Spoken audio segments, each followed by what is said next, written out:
네, 할렐루야. 네, 오늘 또 비대면 예배로 드리는 주일이 되었습니다. 또 여러분들이 계시는 처소에 주님이 늘 임재하시고 또 함께 하시길 간절히 원합니다. 지난 주일 말씀처럼 오늘 이 예배를 통하여 또 주님을 만나는 이 시간을 통하여 또 이 말씀을 통하여 주님이 여러분들을 일으켜 세워주시기를 원하고, 그래서 높은 산도 오를 수 있게 되고 여러분들 앞에 있는 거친 바다도 육지처럼 건너는 놀라운 은혜가 있기를 간절히 소망합니다. 2020년 한 해가 저물어가고 있습니다. 우리는 올 한 해 성령의 열매와 좋은 성품으로 성장하는 이러한 교회와 성도가 되기 위해서 목표를 세웠습니다. 그래서 첫 주에 제가 약속한 대로 매달 한 번 이상씩 성품 설교를 하겠다고 약속을 했고, 그리고 1월에는 그래서 겸손을, 2월에는 기쁨과 충성을, 3월에는 인내를, 4월은 화평을, 5월은 배려를, 6월은 절제를, 7월은 신뢰를, 8월은 자비를, 9월은 온유를, 10월은 분노를, 11월은 감사에 대해 성품 설교를 했습니다. 그런데 대표적인 성령의 열매 그리고 하나님의 성품 하나를 하지 못했습니다. 그것은 사랑입니다. 사랑과 희락과 화평과 오래 참음과 자비와 양성과 충성과 온유와 절제, 이 성령의 9가지 열매 가운데 맨 처음에 위치하고 대표적인 성령의 열매, 사실 처음 했어야 하지만 미루고 미루다 보니 이제 12월 달 오늘 이제 마지막에 하게 되었습니다. 학생들이 또 우리가 중요한 이 기말고사 또 기간인데 우리가 수학 문제지를 이렇게 받아 들고서 시험을 치를 때 정해진 시간 안에 풀어야 되는데요. 그 안에 다 풀어야 되는데 쉬운 문제부터 풀어갑니다. 그러다가 어려운 문제가 생겼을 때 좀 생각을 깊이 해야 될 때는 그걸 생각하면 안 되는 거죠. 다음 문제로 또 넘어가게 되죠. 그러다가 좀 더 생각을 해야 되고 좀 더 어려운 문제는 맨 마지막에 시간을 남겨놓고 난 다음에 풀게 되는 것처럼 마치 저에게는 사랑이 그런 주제와 그런 문제와 같이 느껴졌습니다. 조금 시간이 지났지만 2014년도 국민일보에 실렸던 글을 하나 소개하고자 합니다.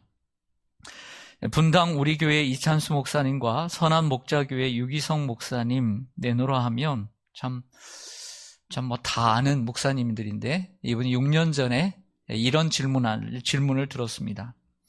목사님은 교회를 무엇이라고 정의하고 그리고 비유하십니까? 라는 질문에 이찬수 목사님은 교회는 노아의 방주다. 방주 안에는 온갖 짐승이 뒤엉켜 살았다. 밀폐된 곳에서 냄새가 얼마나 역겹고 더러웠겠나. 그런데 냄새가 싫어서 방주를 탈출하면 죽는다. 그게 교회다. 교회는 천사들이 모이는 곳이 아니라 허물 많은 인간들이 모인 곳이다. 역겨운 일도 많지만 견디며 은혜를 구하는 곳이 바로 교회다. 이찬수 목사님이 이렇게 얘기했습니다. 이게 그냥 나온 말이겠습니까? 유기성 목사님은 교회는 천국이다. 천국 같은 교회는 사랑으로 소문난 교회다. 사랑으로 소문나지 않은 교회라면 아직도 하나님이 원하시는 기준에 합당하지 않은 것이다. 규모가 크고 이름이 알려져 있다고 천국 같은 교회는 아니다 라고 정의를 했습니다. 어떻게 보면 이 이름난 두 분의 목사님의 교회에 대한 정의는 상반되어 보이는 것 같습니다. 하지만 이 두 분의 정의는 하나라고 봅니다. 하나는 교회의 현실, 교회의 실제를 이야기하고, 그리고 또 하나는 그럼에도 불구하고 교회가 나아가야 할 방향을 제시해주고 있음을 볼 수 있습니다. 그렇습니다. 사랑은 기독교 신앙의 핵심입니다. 그러므로 예수 믿는 사람들은 사랑으로 소문난 사람들이 되어야 합니다. 그래야만 하는 것입니다. 예수님을 따르는 제자들은 사랑이 트레이드 마크가 되어야 합니다. 사랑으로 소문난 사람이 진짜 그리스도인이고 사랑으로 소문난 교회가 진짜 주님의 교회입니다. 우리가 보통 성도님들이 본의 아니게 교회를 옮기게 될 때 통계적으로 보면 교회를 정하는 이유에 대해서 설문조사를 하게 됩니다. 그때 가장 많은 것이 무엇일까요? 말씀을 듣고 설교 말씀이 좋아서 그 교회에 등록하는 율이 제일 많습니다. 하지만 교회를 등록하는 율은 등록하는 것은 설교 말씀이 좋아서 등록을 하지만 그 한 사람이 교회에 정착을 하고 뿌리를 내리고 결실하고 그곳에서 잘 자랄 수 있는 것은 사랑의 역할이 크기 때문인 것이죠. 아무리 말씀이 좋아서 그 교회를 가서 유명한 목사님의 설교를 듣고 싶어서 여러 교회를 한번 순시하고 순방하고 난 다음에 정했다 할지라도 정착하고 결실하는 데는 사랑이 역할을 크게 하는 거예요. 할렐루야. 지난주 수요일에 교회 김장을 했습니다. 요즘은 주일에 점심을 안 먹다 보니 이번 김장은 평소에 예년에 비해서 4분의 1 김장밖에 하지 않았다고 합니다. 7분의 성도님들이 아침부터 수고를 많이 해주셨습니다. 그리고 혼자 사시는 분들과 어르신들을 포함해 올해는 좀 더 많이 30여 가정에 김치를 나눠드렸습니다. 혼자 사시는 분, 또 혼자 계시는 분이라 할지라도 곁에 또 자녀들이 또 부모가 형제들이 있는 가정들은 좀 제외를 했습니다. 그런데 받는 분들이 얼마나 기뻐하고 또 감사하고 감격하는지 어떤 분은 전화를 통해서 전화를 이렇게 주셨는데 정말 눈물을 흘리면서 감사를 하는 모습을 보면서 우리가 참 잘했구나라는 생각을 했습니다. 이게 사랑이 아니겠습니까? 나도 김치가 없는데 나도 김장을 해야 되는 김치가 없는데 이런 분들 교회에 조금 있지만 그래도 많지는 않지만 저희 드리겠습니다. 혹이라도 서운해하지 마시고 나는 꼭 김치가 필요하다 그러면 우리가 비밀리에 드릴 테니까 우리 교육자들에게 연락해 주시기를 바랍니다. 지난 여름에도 올여름이죠. 코로나19로 힘들어하는 분들, 많이 나오지 못하는 분들을 바라보면서 마음이 아팠습니다. 그래서 80세 이상 되시는 우리 어르신들 모두와 또 입원 중에 계시는 분들에게 조그마한 사랑의 선물 세트를 큰 마트에 가서 저희들 하나하나 시장을 봐서 80여 개의 선물을 만들었습니다. 그래서 멀리 계신 분들에게는 택배로 보내드리고 가까운 분들에게는 직접 배달해드렸습니다. 이러한 것을 공개하지 않는 이유가 있습니다. 그것은 또 누구는 하고 누구는 안 하고 이렇게 광고하기가 좀 그랬습니다. 그래서 오늘에야 이렇게 말씀을 드릴 수 있었습니다. 별건 아니지만 참 조그마한 선물이지만 그 안에 정말 이것저것 들어있는 모습을 보면서 감동을 받는 성도님들을 보았습니다. 멀리 계시는 우리 권사님들 정말 날 잊어버린 줄 알았는데 날 잊지 않아주는 정말 내가 혼자가 아니라는 것을 느끼게 해드리고 싶었는데 참 감사했던 시간이었습니다. 모든 가정에 우리 300여 가정에 다 해드리고 싶은 마음은 있었습니다. 하지만 여러 가지 사정상 그렇게 전달해드리지 못해 아쉬운 마음이 있었습니다. 사랑하는 성도 여러분, 사랑은 하나님의 성품임을 우리는 먼저 기억해야 합니다. 따라서 하겠습니다. 사랑은 하나님의 성품입니다. 오늘 본문 요한일서 4장 7절과 8절을 보시겠습니다. 사랑하는 자들아 우리가 서로 사랑하자. 사도 요한은 처음 이렇게 말합니다. 사랑하는 성도들이여 우리가 서로 사랑합시다. 이렇게 시작하죠.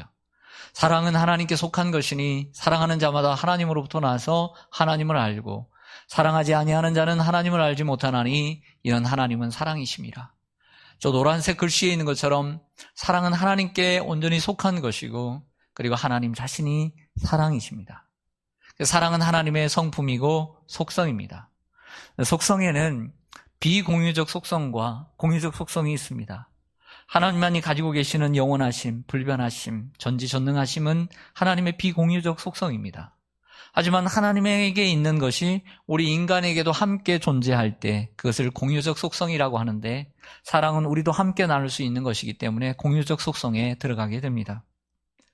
첫째로 하나님의 사랑은 무조건적인 사랑입니다. 로마서 5장 8절을 좀 보실까요? 우리가 아직 죄인 되었을 때에 그리스도께서 우리를 위하여 죽으심으로 하나님께서 우리에 대한 자기의 사랑을 확증하셨느니라. 여러분, 하나님 우리를 언제 사랑하셨냐면 우리가 아직 죄인 되었을 때에, 죄로 인하여 우리가 원수 되었을 때에 사랑해 주셨습니다. 이 말은 어떤 공로나 우리가 어떤 자격이 있어서 하나님께 사랑을 받은 것이 아니라 값없이 은혜로 사랑을 받았다는 것입니다. 즉 이 말은 조건적인 사랑, 네가 이렇게 한다면 내가 사랑해 줄 것이다 라고 하는 조건이 아니라 무조건적인 사랑을 의미합니다. 부모가 자식들을 두었습니다. 하나를 두고 둘을 두고 셋을 두고 넷을 두었습니다. 자식이 뭔가를 잘하면 더 사랑하고 싶겠지만 그래서 자식들이 그 자녀들이 뭘 잘한다고 해서 사랑하는 것은 아닙니다. 그 자녀이기 때문에 사랑하는 것입니다. 하나님께서 여러분도 뭔가를 다른 사람들보다 잘하기 때문에 하나님이 여러분들을 사랑하시는 것이 아닙니다. 그건 인간적인 사랑이죠. 그러나 하나님은 무조건적인 사랑을 베풀어 주십니다. 하나님의 자녀이기 때문인 것이죠. 하나님의 사랑은 그와 같습니다. 조건 없이 사랑해 주시고 또 조건 없이 우리를 은혜로 구원해 주신 이러한 무조건적인 사랑입니다. 두 번째로 하나님의 사랑은 끊을 수 없는 사랑입니다. 로마서 8장 29절을 보면 39절을 보면 높음이나 깊음이나 다른 어떤 피조물이라도 우리를 우리 주 그리스도 예수 안에 있는 하나님의 사랑에서 끊을 수 없으리라. 앞에서 많은 이야기를 하다가 마지막 구절에서 가장 중요한 핵심적인 이야기를 사도 바울이 던집니다.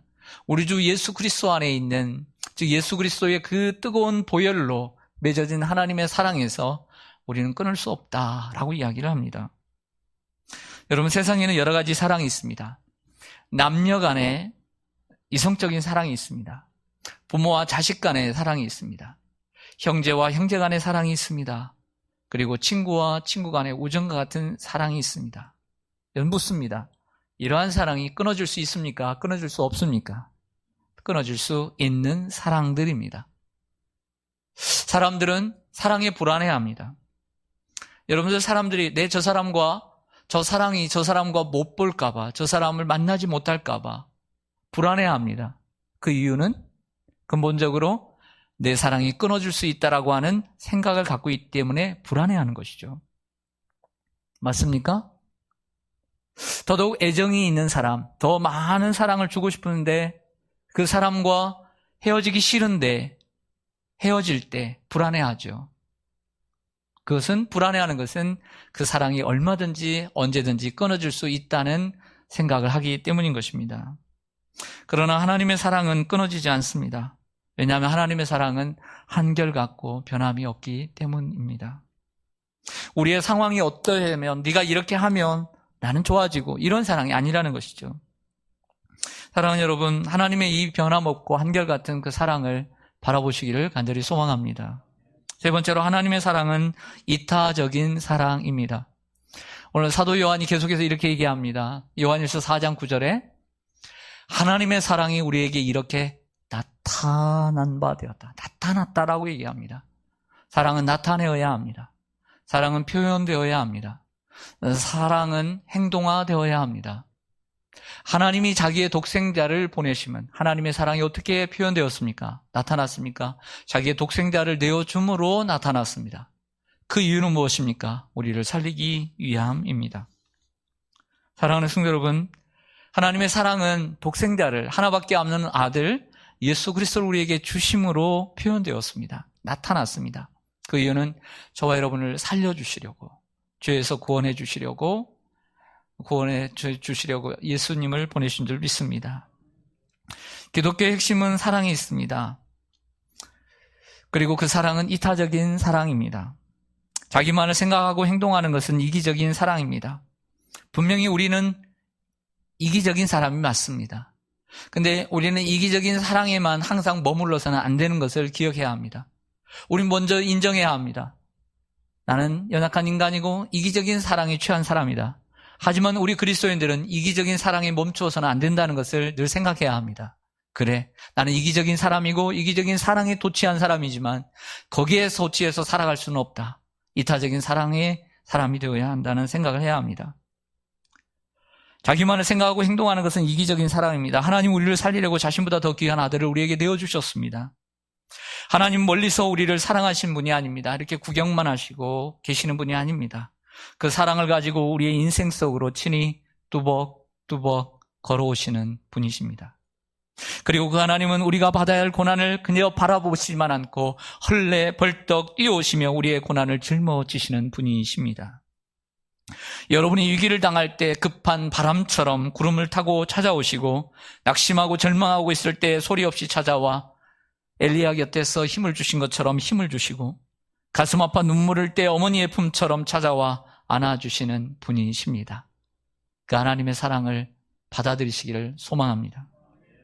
네 번째로 하나님의 사랑은 먼저의 사랑입니다. 계속해서 사도 요한은 요한일서 4장 10절에서 이렇게 얘기합니다. 사랑은 여기 있다. 저기 있는 게 아니다. 우리가 하나님을 사랑한 것이 아니요 하나님이 우리를 사랑하사 우리 죄를 속하기 위하여 화목제물로 그 아들을 보내셨음이라. 하나님의 사랑이 바로 여기에 있습니다. 그 사랑은 먼저의 사랑입니다. 하나님의 사랑은 먼저의 사랑이라고 사도 요한은 이야기합니다. 그래서 우리가 사도 요한을 사랑의 사도라고 얘기하잖아요. 예. 사도 요한이 예수님의 막내인 이 요한이 요한복음을 썼습니다. 그래서 요한복음 속에서도 자기 자신을 들추어낼 수 없으니까 이렇게 표현하죠. 예수님이 사랑하시는 한 제자가 사랑받는 제자예요. 요한 1, 2, 3서를 썼어요.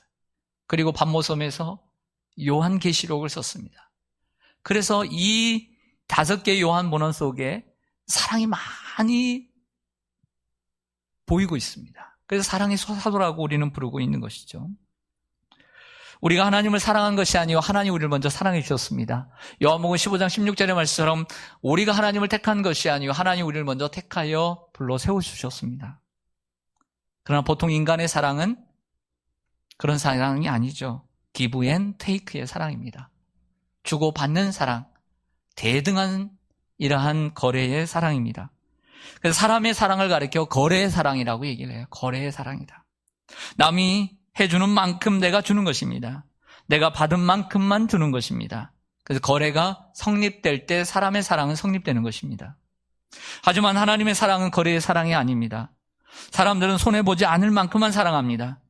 그러나 하나님은 가장 큰 손해를 보면서 사랑하십니다. 그의 아들 예수님을 우리에게 보내주시면서까지 우리를 사랑해 주시죠. 마태복음 5장 45절에서 그래서 예수님이 이렇게 말씀하십니다. 잘 아는 말씀이죠. 너희를 사랑하는 자를 사랑하면 무슨 상이 있으리요. 세리도 이같이 아니하느냐. 나에게 잘해주는 사람만, 나를 사랑하는 사람만 사랑하면 무슨 상이 있겠나. 이런 말씀을 하셨습니다. 하나님께서 우리에게 보여주신 사랑은 우리가 사랑하는 사람만 사랑하는 것이 아닙니다. 예수님께서 또 하나님께서 우리에게 보여주신 사랑은 우리를 미워하는 사람까지도 사랑하는 것이죠. 믿음이 없는 사람들, 하나님을 모르는, 또 하나님을 때로는 욕하는 사람들까지도, 그리고 예수 믿는 우리들, 또 우리 사랑하는 우리 가족들, 예수 믿는데 나를 핍박하는 가족들과 친구들까지도 사랑하는 사랑입니다. 원수까지 사랑하고 박해하는 자를 위해 기도하는 사랑입니다. 이것이 하나님의 사랑입니다. 그 남미에서 선교하시는 한 선교사님의 이야기를 책으로 보게 되었습니다. 하루는 이 선교사님이 남미에서 선교를 하는데 현지 경찰들이 들이닥쳤다고 합니다. 선교센터에. 예배당 건축을 위해서 모아둔 이 목재 창고가 있는데 이 창고가 불법이라면서 경찰서장부터 말단 직원까지 찾아와 협박하기 시작했다고 합니다. 물론 목재는 모두 합법적으로 구입한 것이고 그 창고도 합법적으로 지은 것이었습니다. 현지 사역자들까지 나서서 그 나라의 고아와 가난한 이들을 돕는 선교사님의 사역을 설명했지만 그들은 무조건 감옥에 집어넣겠다고 막무가내였습니다. 오랜 협박 끝에 그들이 드러낸 본심이 있었습니다. 그것은 돈이었습니다. 관행상 목짗값의 반을 내놓으라는 것이었습니다. 우리나라 돈으로 수천만 원에 달하는 돈을 요구했습니다.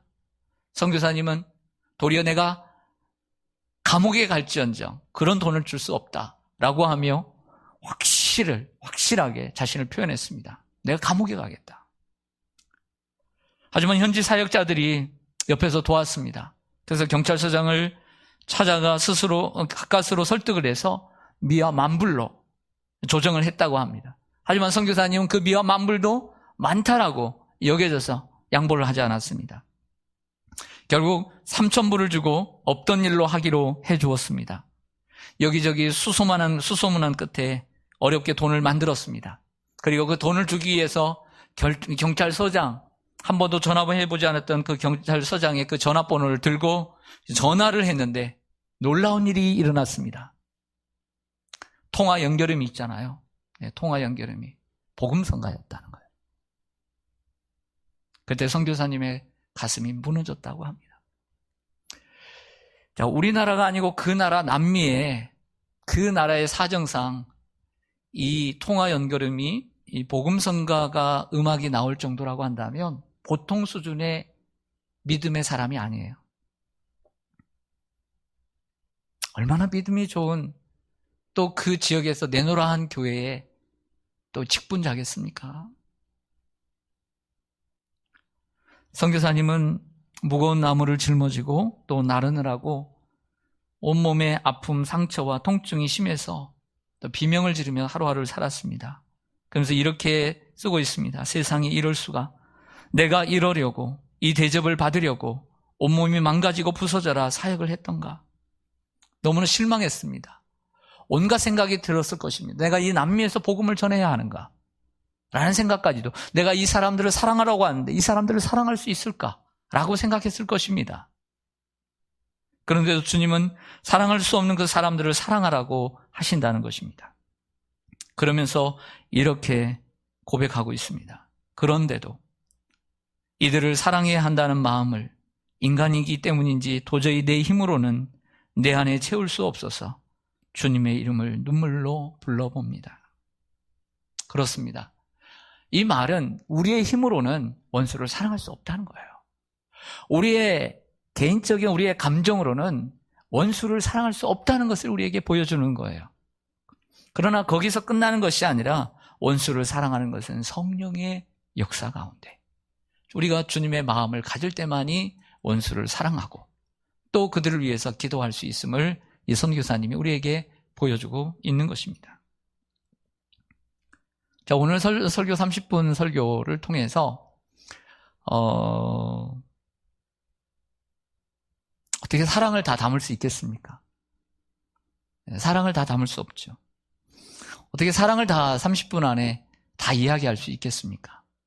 그래서 이 한정된 시간 안에 제가 여러분들에게 핵심적인 내용, 꼭 우리가 알고 실천해야 할 내용만 몇 가지 말씀을 드리고자 합니다. 이제는 설교 중반을 넘어 이제 후반으로 가면서 적용에 대한 말씀을 좀 해보고자 합니다. 첫째로, 좀 더운 것 같아요. 꺼주셔도 될 것 같아요. 첫째로 우리가 꼭 기억해야 할 것이 있습니다. 하나님의 사랑의 성품을 본받는 자가 되어야 된다는 거예요. 자, 무슨 얘기냐면 의지가 있어야 된다는 거예요. 의지. 우리가 공부를 하려고 해도 내가 공부하려고 하는 의지가 좀 강해야 되는 거죠. 내가 다이어트를 하려고 해도 의지가 강해야 성공할 수 있는 거예요. 유혹을 이길 수 있는 거예요. 내 안에 있는 마음의 욕심들을, 식욕을 이길 수 있는 거 아니겠어요? 마찬가지로 그것보다 더 어려운 사랑을 실천하는 일에 있어서 의지 없이 시작하려고 하는 성도들이 많다는 거예요. 하나님의 마음을 본받고 사랑하려고 하는 마음의 의지가 있어야 되는데 이 의지도 없이 신앙생활을 하니까 내 마음의 그 욕심이 당연히 뛰어넘게 되니까 사랑을 실천을 못하는 거예요. 어떻게 공감이 되십니까? 의지가 필요하다는 거예요. 자, 에베소서 5장 1절 말씀이 정말 설교를 하면서 준비하면서 들어왔습니다. 그러므로 사랑을 받는 자녀같이 우리가 사랑을 받는 사람들이에요. 근데 사도 바울이 뭐라고 얘기하냐면 너희는 하나님을 본받는 자가 되라고 얘기해요. 하나님께서 우리에게 요구하시는 건 뭐냐면 하나님을 본받는 자가 되는 거예요. 그리스도께서 너희를 사랑하신 것 같이 너희도 사랑 가운데서 행하라. 이거 하나님께서 우리에게 주시는 숙제입니다. 우리가 사랑을 실천하기 위해 표대와 같은 말씀이라고 봅니다. 하나님께서 우리 그리스도인들에게 요구하시는 것, 하나님을 본받는 것입니다. 그리스도 안에서 사랑을 행하는 것입니다. 그런 의지가 우리 시온산교회 교우들에게 또 있기를 간절히 소망합니다. 의지가 필요해요. 어떤 감옥에 간수가 한 명 있었습니다. 요즘 얘기하면 교도관이겠죠. 이 간수가 많은 죄수들을 이렇게 보면서 대하면서 깨달은 게 있었다고 합니다. 보니까 그들이 죄를 짓고 감옥에 들어오는 이유를 보니까 배우지 못한 탓이라고 믿음을 가졌어요. 아, 저렇게 배우지 못해서 감옥에 들어오는구나 라는 확신을 가졌습니다. 그래서 그에게 있어서 지식은 바로 삶의 목표이고 신념과도 같았습니다. 그런데 어느 날 한 젊은이가 그 감옥에 들어오게 되었습니다. 역시나 자신의 생각이 맞았습니다. 글을 읽지도 못하고 쓰지도 못하는 문맹이었습니다. 더욱 확신을 갖게 되었습니다. 그래, 가르쳐야지. 저렇게 모르니까 죄를 짓는 거야. 그를 본 간수는 아는 것이 힘이요, 그리고 배워야 산다는 신념에 따라 시간이 나는 대로 이 젊은이에게 글을 가르쳤습니다. 그렇게 하루 이틀 지식을 쌓는 동안 세월이 흘러 젊은이는 출소하게 되었습니다. 간수는 기뻐하며 세상에 나가 지식을 풀었을 기회가 왔다며 어깨를 두드려주며 포옹하며 격려해 주었습니다. 그런데 얼마 지나지 않아 그 청년이 다시 감옥에 들어왔습니다. 왜 들어왔을까요? 그 제목이 뭘까요? 문서 위조죄. 성도 여러분, 사랑이 없이 쌓여진 지식은 이런 결과를 낳게 된다는 것입니다. 믿음도 마찬가지입니다. 계속해서 오랫동안 성경 지식만 쌓는다고 해서 주님의 제자가 되는 것은 아닙니다. 제자 훈련을 하고 사역 훈련을 하고 신앙의 연륜과 경륜이 수십 년 쌓였다고 해서 주님의 제자가 되는 것은 아닙니다. 1세기 초대교회 당시 때 그 어느 교회보다도 지식이 많고 엘리트들이 모여있고 그리고 똑똑한 사람들이 많이 모여있고 영적 은사도 충만한 한 교회가 있었습니다. 그 교회는 그리스의 고린도라고 하는 교회였습니다.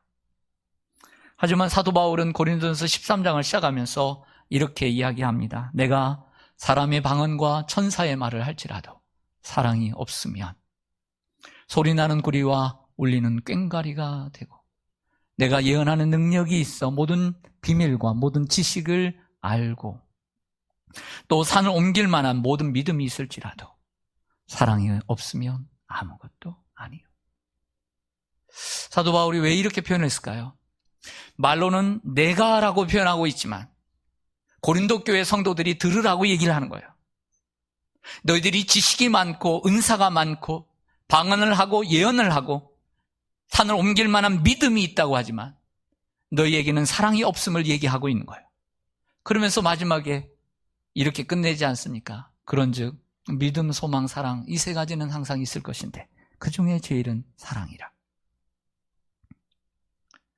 우리의 믿음 안에 사랑이 없다면 아무것도 아님을 기억해야 합니다. 그래서 바울은 갈라디아서 5장 6절에 사랑으로 역사하는 믿음 뿐이라고 이야기했습니다. 사랑이 전제되지 않을 때 믿음은 역사할 수 없음을 보여줍니다. 반대로 얘기하면 우리의 마음속에 미움을 가지고서는 온전한 믿음을 세울 수 없다는 것입니다. 미움을 가지고 예배하는 것, 시기를 가지고 예배하고 예배 드리는 것, 신앙생활하는 것, 이 온전한 믿음에 이를 수 없음을 우리에게 가르쳐 주는 것입니다.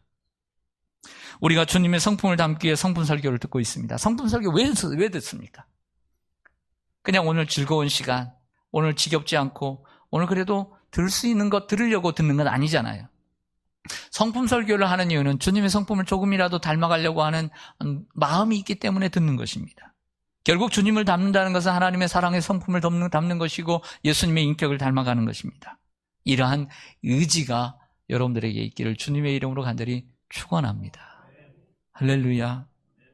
둘째로 서로 사랑해야 합니다. 우리가 해야 할 수 있는 것. 근데 서로 사랑해야 된다는 말을 강조하고 싶습니다. 하나님 말씀 보겠습니다. 요한일서 4장 11절 12절 오늘 말씀을 보면 사랑하는 자들아 하나님이 이같이 우리를 사랑하셨은즉 우리도 서로 사랑하는 것이 마땅하도다. 어느 때나 하나님을 본 사람이 없으되 만일 우리가 서로 사랑하면 하나님이 우리 안에 거하시고 그의 사랑이 우리 안에 온전히 이루어지느니라. 분명히 성도들에게 하는 말씀이거든요. 성도들에게 너희들은 서로 사랑하라고 이야기를 하는 것입니다. 우리가 서로 사랑하는 것이 마땅하다라고 하는 말은 다른 말로 바꿔보면 우리는 반드시 서로 사랑해야 합니다 라는 뜻을 가지고 있어요. 반드시라는 말이 마땅하다라는 말입니다. 요한일서 4장 8절에도 사랑하지 않는 자는 하나님을 알지 못하나니 하나님은 사랑이심이라고 했습니다. 사랑은 결국 하나님을 믿느냐 안 믿느냐라고 하는 중요한 기준입니다. 사랑은 할 수 있으면 하고 또 환경이 안 되면 힘들면 안 해도 되는 것이 아닙니다. 사랑은 꼭 해야만 하는 것임을 말씀해주고 있는 것이죠. 그래서 예수님께서 십자가에 못 박혀 돌아가시기 전에 마지막에 제자들에게 발을 씻기시면서 새 계명을 이렇게 주시죠. 요한복음 13장 34절 35절에 새 계명을 너희에게 주노니 서로 사랑하라. 내가 너희를 사랑한 것 같이 너희도 서로 사랑하라. 너희가 서로 사랑하면 모든 사람이 너희가 내 제자인 줄 알리라. 이렇게 말씀을 하셨죠. 결국 서로 사랑하는 것이 새 계명입니다. 대접도 서로 대접해야 하듯이 사랑도 서로 사랑해야 합니다. 누군가에게 대접을 받고자 합니까? 그러면 내가 먼저 상대방을 대접해 줘야 합니다. 그것이 골든 룰입니다. 누군가에게 사랑을 받고 싶다면 내가 먼저 그 사람을 사랑해야 합니다. 그래야 나도 사랑을 받을 수 있습니다. 누군가에게 이해를 받고 싶다면 내가 먼저 이해해 줘야 합니다.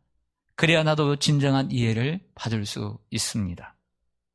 누군가에게 칭찬을 받고자 한다면 내가 먼저 칭찬을 해줘야 상대방도 나를 칭찬해 줄 수 있는 것입니다.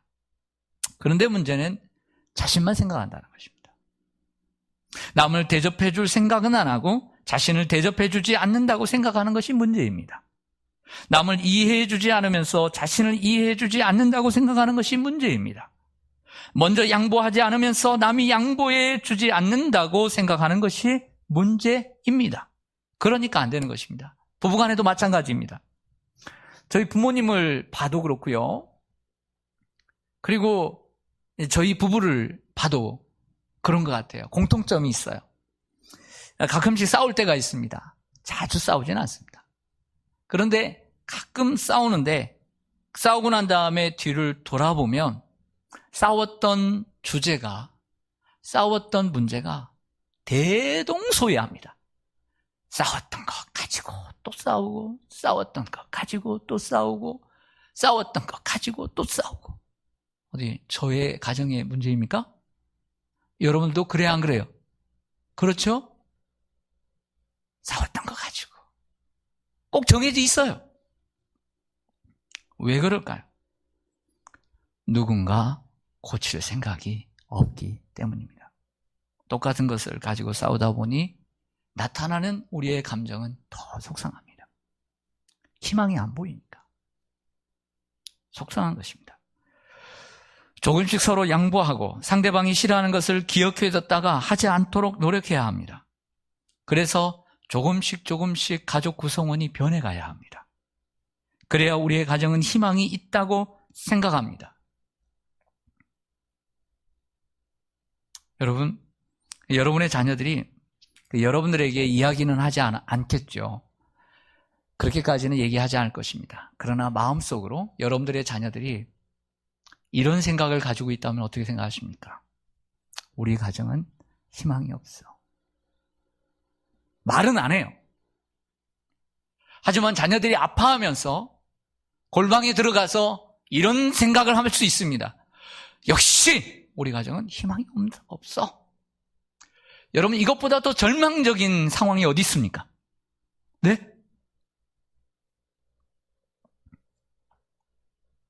왜 그 자녀들은, 왜 우리의 가정은 희망이 없다라고 생각할까요?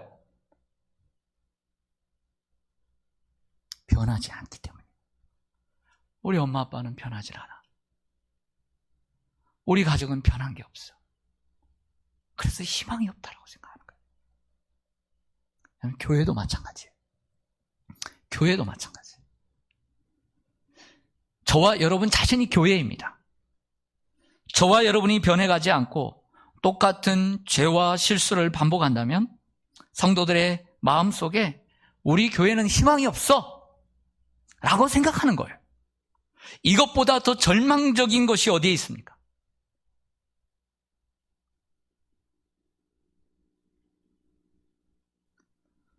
그러나 저는 많이 생각했습니다. 그러나 저는 너무너무 감사하게도 우리 성도님들을 바라보면서 저는 희망을 노래합니다. 우리 장로님들을 보면서 저는 희망이 있어 라고 얘기합니다. 우리 권사님들을 보면서 희망이 있어. 우리 집사님들을 보면서 저는 희망이 있다라고 저는 생각해요. 그리고 우리 젊은 청년들을 바라보면서 우리 교회는 희망이 있어. 우리 학생들을 바라보면서 희망이 보여. 희망이 보여요. 예배하는 모습들을 보면서 또 미러 안에서 또 저녁에 와서 공부하는, 늦게까지 공부하는 우리 중고등부 학생들을 바라보면서 나는 희망을 봅니다. 그리고 우리 어린 아가들을 보면서 저는 희망을 봅니다. 여러분, 우리는 누군가에게 희망을 보여주는 사람이 되어야 합니다. 코로나 블루, 우울합니다. 코로나 레드라고 합니다. 요즘은 코로나 블랙까지 나왔습니다. 절망한다는 것입니다. 이러한 상황이지만 우리는 희망이 있습니다. 우리는 서로에게서 희망을 볼 수 있어야 합니다. 여러분은 예수님을 보여주는 이 시대의 희망의 사도들입니다. 여러분 한 사람 한 사람으로 인하여서 그 누군가에게 예수님을 보여주게 될 줄로 믿습니다. 왜냐하면 예수님께서 우리의 소망이기 때문이죠.